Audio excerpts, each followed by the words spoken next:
Hello everyone.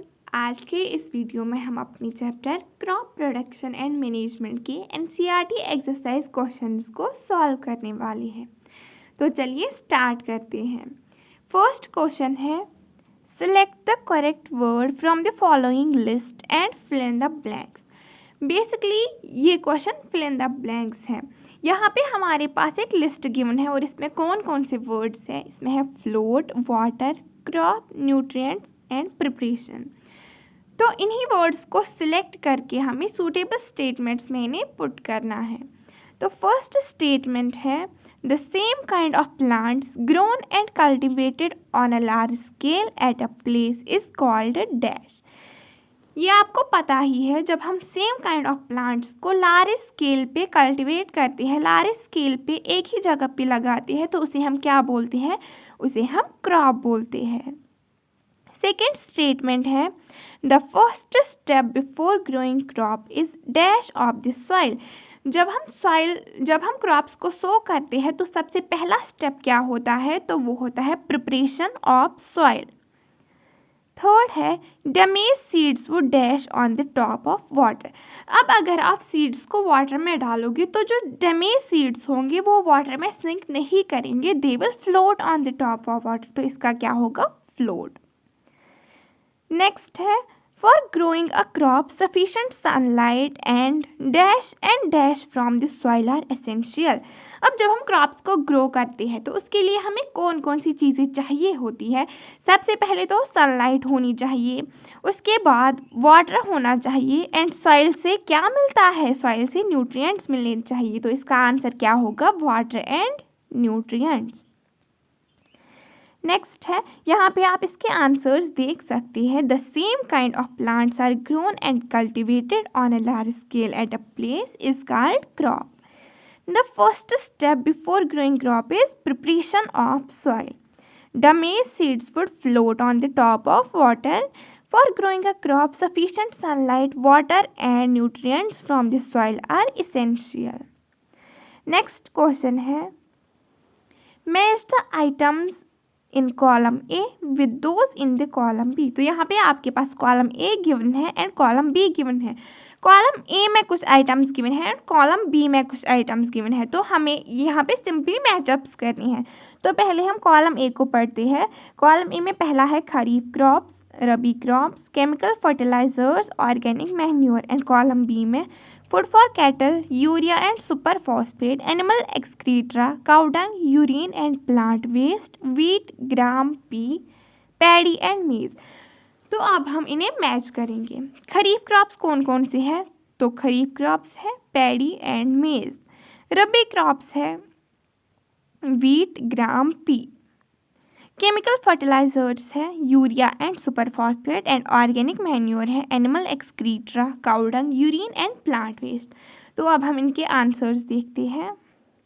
ये देखिए, खरीफ crops paddy and maize, rabi crops wheat, gram, pea, chemical fertilizers urea and super phosphate, organic manure animal excreta, cow dung, urine and plant waste. उसके बाद next question है, give 2 examples of each. आपको kharif crops के 2 examples देने हैं and rabi crops के 2 examples देने हैं। तो यहाँ पे देखिए, खरीफ क्रॉप्स के कुछ एग्जाम्पल्स है जैसे पैडी, मेज, सोयाबीन, ग्राउंडनट, कॉटन एट्सेट्रा। उसी तरह से रबी क्रॉप्स के एग्जाम्पल्स है wheat, gram, pea, mustard etcetera. उसके बाद क्वेश्चन नंबर 4 है, write a paragraph in your own words on each of the following. यहाँ पे आपको वर्ड्स की कुछ लिस्ट गिवन है जिसमें है preparation of soil, sowing, weeding and threshing. तो इन्हीं पे आपको अपने वर्ड्स में पैराग्राफ लिखना है। तो सबसे पहला है प्रिपरेशन ऑफ सॉइल। क्या होगा इसका answer? The preparation of soil is the first step before growing a crop. One of the most important tasks in agriculture is to turn the soil and loosen it. This allows the roots to penetrate deep into the soil. The loosened soil helps in the growth of earthworms and microbes, which are farmers' friend, and adds humus to it. Also, loosening and turning of soil brings the nutrient rich soil to the top so that plants can use these nutrients। तो क्या है बताया गया है इसमें, जो preparation of soil है वो फर्स्ट स्टेप है। क्रॉप को ग्रो करने से पहले हमें सबसे पहले क्या करना होता है, सॉइल को प्रिपेयर करना होता है। And it is one of the most important task in agriculture. Soil को प्रिपेयर करना एग्रीकल्चर में एक इम्पॉर्टेंट टास्क है। और सॉइल की प्रिपरेशन में हम क्या करते हैं, सॉइल को लूज़ करते हैं। और जब हम सॉइल को लूज़ करते हैं तो उससे क्या होता है, it allows the roots to penetrate deep into the soil. इससे जो प्लांट के रूट्स होते हैं वो सॉइल के डीप में जा पाते हैं। एंड जो लूजन सॉइल है उसमें जो फार्मर्स फ्रेंड है, जो कि अर्थवर्म्स है एंड फ्रेंडली माइक्रो ऑर्गेनिजम्स होती है, वो भी इंक्रीज हो जाते हैं।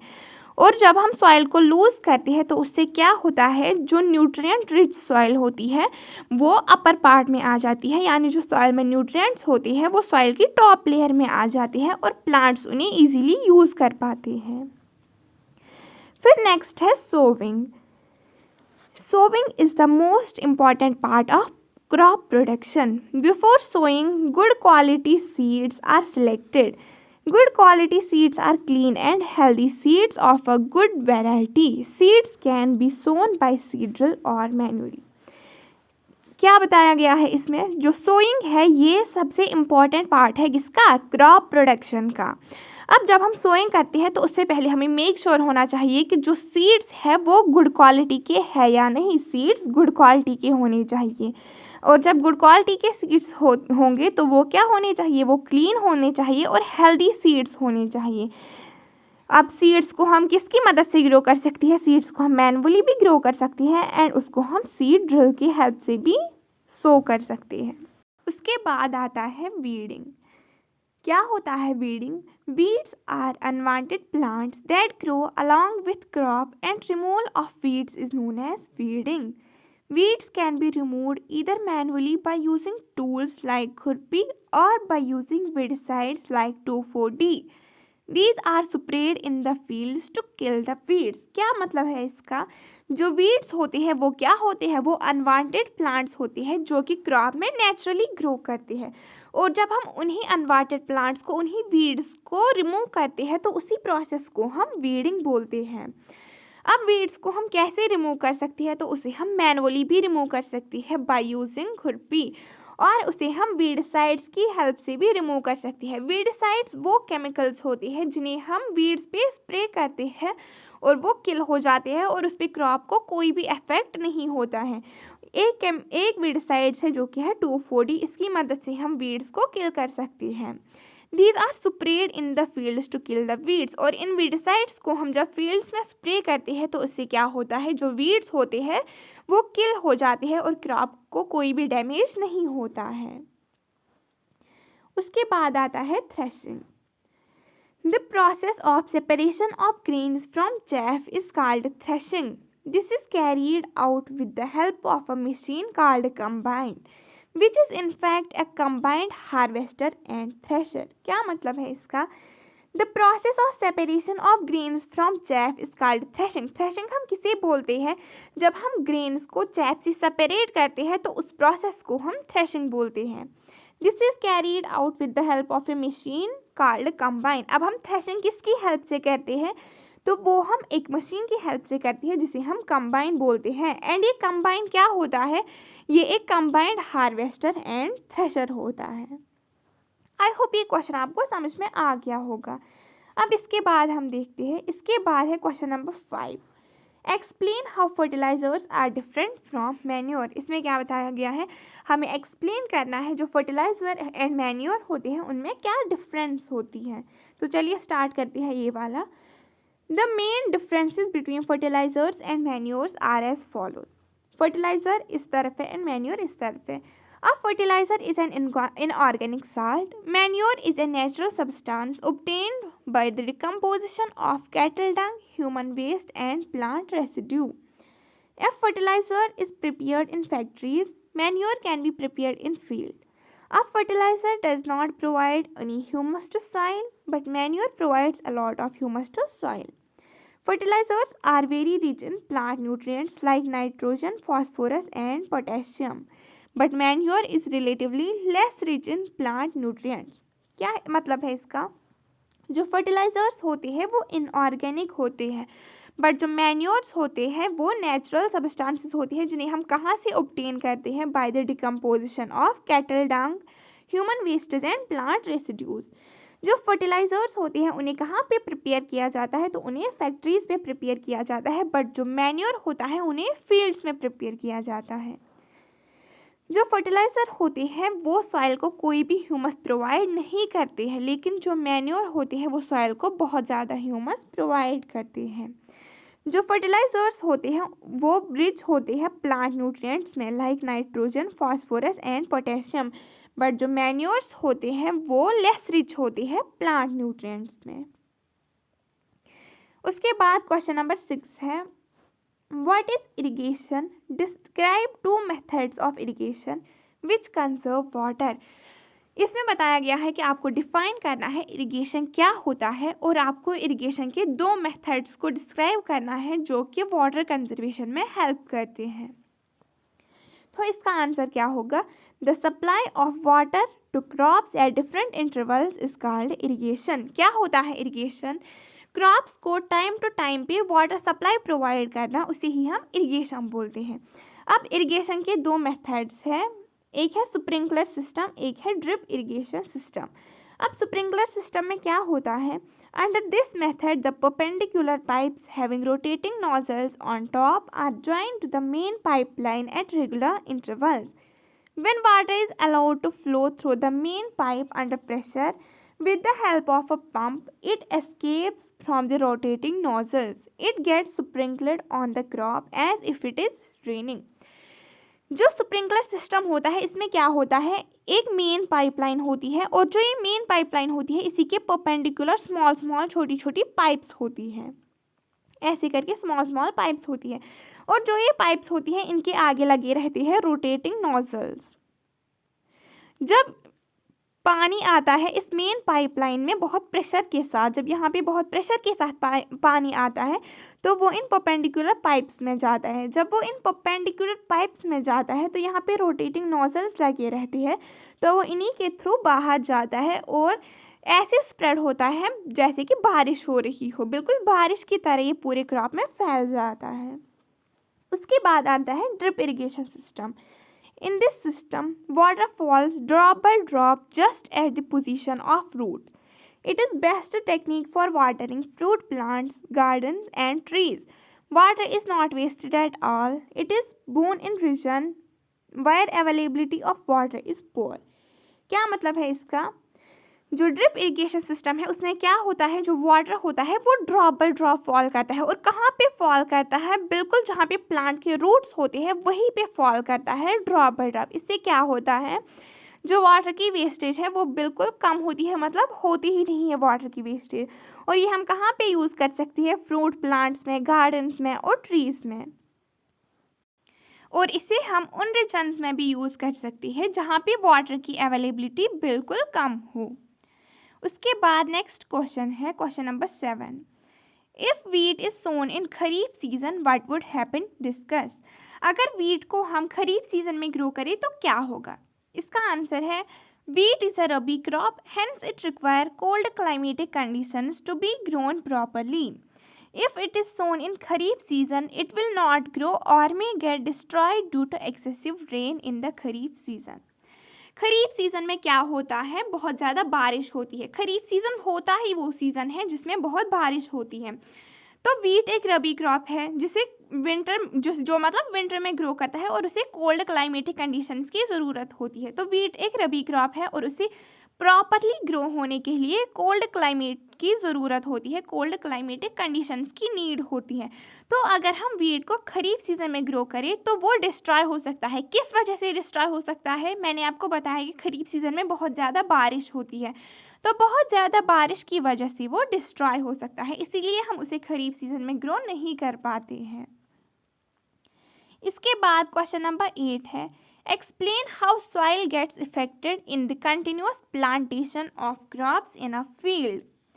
हमें एक्सप्लेन करना है अगर हम प्लांट्स को कंटिन्यूअसली किसी जगह पे लगाएंगे वन आफ्टर अनदर, तो उससे सॉइल पे क्या इफ़ेक्ट होगा।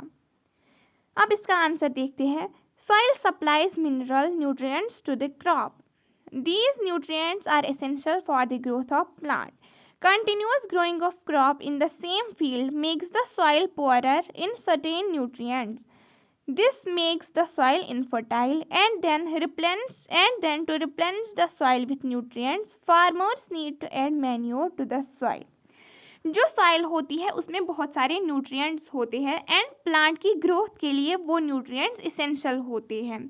तो अगर हम क्रॉप्स को कंटिन्यूसली किसी सेम प्लॉट ऑफ लैंड पे ग्रो करें तो उससे क्या होगा, जो सॉइल में न्यूट्रिएंट्स होंगे वो धीरे धीरे ख़त्म हो जाएंगे और उससे क्या होगा, जो सॉइल की फर्टिलिटी है वो डिक्रीज हो जाएगी और सॉइल इनफर्टाइल हो जाएगी.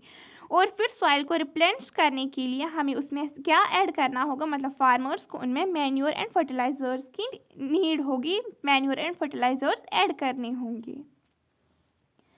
उसके बाद नेक्स्ट क्वेश्चन है क्वेश्चन नंबर 9.